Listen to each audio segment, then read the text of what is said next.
Good morning to all. அனைவருக்கும் இனிய காலை வணக்கம்.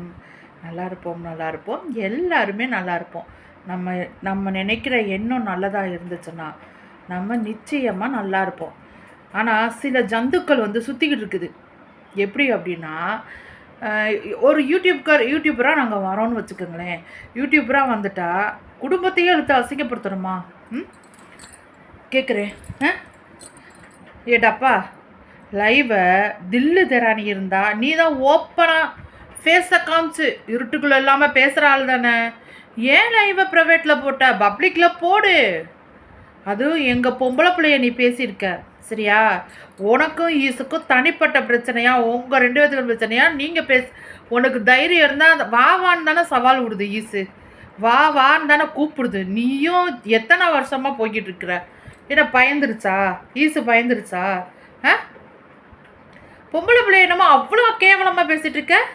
உனக்கு தான் குடும்பம் குட்டி புள்ள எதுவும் கிடையாது. புருஷன் இருக்கானா? கூட இருக்கானா? என்ன உங்க அம்மான்னு அசிங்கமாக பேசிட்டா நீ பெரிய பெரிய இவ்வளோ ஆகி போயிருவியா? டான் டஹால்ட்டி ஆகி போயிருவியா? மீடியாவுக்குள்ளே நல்லது பண்ண வரவங்களெல்லாம் ஏன்டி இப்படி அசிங்கப்படுத்துறீங்க? ஏன் தின்னுபிட்டு சும்மா இருக்க முடியலையா? யாரும் எந்த இடத்துலையும் குறைஞ்சவங்க கிடையாது, புரியுதா?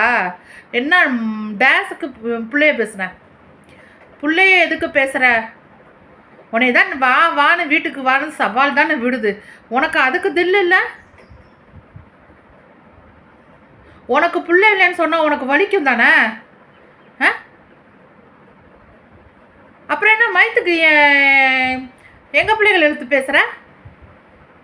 கேட்டால் நீ கேட்ப அது ஓம் பிள்ளையான். ஆமாம், என்னோட சகோதரிகள் எல்லாமே என் பிள்ளைங்கன்னு தான் நான் சொல்லுவேன். ஏன்னா பெற்றவளுக்கு தான் தெரியும் பிள்ளைகளோட அருமை. உனக்கு எங்கே தெரியும்? உனக்கு என்னடி தெரியும்? ரொம்ப அவ்வளோ கட்ட வார்த்தையில் கொட்டி வச்சுருக்க. அன்னைக்கு நீ ஐயோ எனக்கு ஸ்ட்ரைக் அடிக்க தெரியாது, சேனல் ஆக்டிவிட்டி தெரியாது, எப்படி பாப்பான்னு கெஞ்சலை. என் பிள்ளை செஞ்சு கொடுக்கலாம் உனக்கு. என்ன நினச்சிட்டு இருக்கோம் மனசில்? கெட்ட வார்த்தை பேசி இங்கே ஒருத்தவங்க அம்மா அசிங்கமாக பேசிட்டா உனக்கெல்லாம் பயந்துட்டு சலாம் போட்டுக்கிட்டு உட்காந்துருப்பாங்களா? மூஞ்சியை காமிச்சு போட்டு நீ லைவேட்டை ப்ரைவேட்டில் போடுற, பப்ளிக் பண்ணு, ஏன் பயப்படுற? ஆனால் மூஞ்சியை காமிக்காமல் போட்டாலும் எல்லா லைவும் ஈசுது பப்ளிக்கில் தான் இருக்கும். போய் பாரு. யாருக்கும் ஒழிஞ்சுக்கிட்டோ பயந்துக்கிட்டோ எந்த லைவையும் ப்ரைவேட் பண்ணலை. மூஞ்சியை காமிக்காமல் போட்டாலும் தில்ல கெத்தா எங்கள் ஈசு அங்கே நிற்கிது. நான் வச்சுக்க. தேவையில்லாமல் என் பிள்ளைகளை பேசிகிட்டு இருந்த உனக்கு ஏற்கனவே நீ யோகி பிள்ளைய பேசுனதுக்கே கோலகாண்டில் இருக்கும். அடிப்படு சாகணும். அவளையும் பிரிஞ்சுட்டாங்கன்னா ஒரு பெரியதா? அதுவும் என் பிள்ளைங்க தான். நீ எப்படி எல்லா பிள்ளைங்களையும் நீ வாட்டுக்கு கொஞ்சம் சவுட்டு பண்ணியா? உனக்கு பிள்ளை இல்லைங்கிறனால நீ பேசுகிறியா? நாங்களும் உன்னை நோகடிக்க மற்ற விஷயம் உன்னை பேசுகிறோம். என்னைக்காவது உன்னை நாங்கள் இதை சொல்லி காமிச்சிருக்கிறோமா? சொல்லு. அதுதான் நாங்கள். உனக்கு டிக்னிட்டி என்ன பெரிய வெங்காய டிக்னிட்டி? எல்லாருக்கும் எல்லா டிக்னிட்டியுமே இருக்குது. யாருக்கும் சலிச்சவங்க கிடையாது. சித்துமா பொண்ணையும் பேசியிருக்க. என்ன அப்படியே நீ பாட்டுக்கு எல்லாத்தையும் பேசுவியா? நீயே தேவையில்லாமல் நீ உரண்டை எடுத்துக்கிட்டு இருக்கிற. பெரியவங்களுக்குள்ள பிரச்சனையா நீ அவங்கள டைரெக்டாக பேசு. அதை விட்டுவிட்டு பிள்ளைங்கள உட்காந்து பேசிக்கிட்டு அசிங்கப்படுத்திக்கிட்டு இருந்தேன்னா உனக்கு மறுவாதை கெட்டு போயிடும் பார்த்துக்க. அப்புறம் நான் கமாண்டர்ஸுங்களை கேட்குறேன், ஈஸுக்கும் டப்பாவுக்கும் என்னதான் பிரச்சனையா? எதுவுமே கிடையாதுல்ல. இன்றைக்கி போஸ்ட் போட்டிருக்கல, யாராவது கமெண்ட்ஸ் அங்கே போய் போட்டிருக்கீங்களா? உங்களுக்கு ஏற்றுட்டு தானே அந்த பிள்ளை பேசுச்சு. யாராவது அந்த இதில் போய் நாங்கள் இருக்கோம் நீங்கள் போய் கமெண்ட்ஸ் போட்டிருக்கீங்களாங்க? உங்களால் அது எவ்வளோ அசிங்கப்பட்டு பேச்சு வாங்கியிருக்கு. யாருமே கமெண்ட்ஸ் போடலை. ஒரு 4-5 பேர் போட்டிருக்காங்க. அப்போ டெய்லி லைவில் அத்தனை கமெண்ட்ஸ் போட்டு அதை அப்படி பண்ணுது இப்படி பண்ணுது அப்படின்னு சொல்கிற நீங்களே எங்கே போனீங்க?